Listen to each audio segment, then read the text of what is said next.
My name is Nathaniel Kunkel. I'm a recording engineer, producer, mixer, work out of my own studio, Studio Without Walls. That's where we are now. We're in some temporary walls of Studio Without Walls.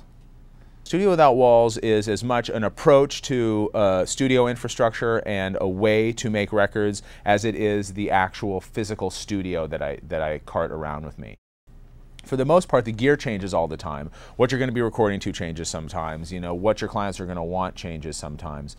And I needed a way that I could adapt to different studio situations and different client requests and different location recording needs without having to completely retool my system. I need to be able to acquiesce to the requirements of artists these days, and those requirements usually are you need to save money.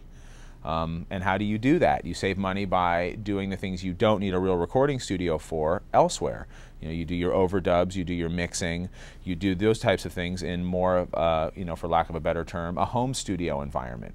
At the same time, I'm working with a caliber of artists, and I have requirements of my equipment that don't allow me to work in what you would call a home studio. You know, I need real infrastructure, I need real power, I need real patching, and I need the system I use to scale up. There isn't really any project that I do that doesn't have some phase of it that needs to happen outside of a major recording studio. There's always something. I mean, certainly it doesn't make sense when you're going to be spending 3 or 4 days with 2 background singers on a microphone to be doing background vocals in a room that costs you $2,800 a day. It just isn't economically feasible.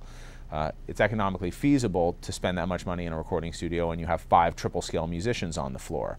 That makes sense. You can't afford to not have things go the way you need them to go and go that way quickly. You know, when we did Robin Williams' live record, we went out on the road and we recorded his, you know, I fit that rig into a couple of Pelican cases in a little tiny cable trunk. And did the whole thing on a PowerBook with a couple of outboard mic pre's and some Firewire hard drives. And then we mixed that record at the Clift Hotel, in a suite at the Clift Hotel. We did James's live record. We were on the side of the stage. We had a 3348 and a bunch of modular microphone preamplifiers set up on the side of the stage, and we traveled with the back line.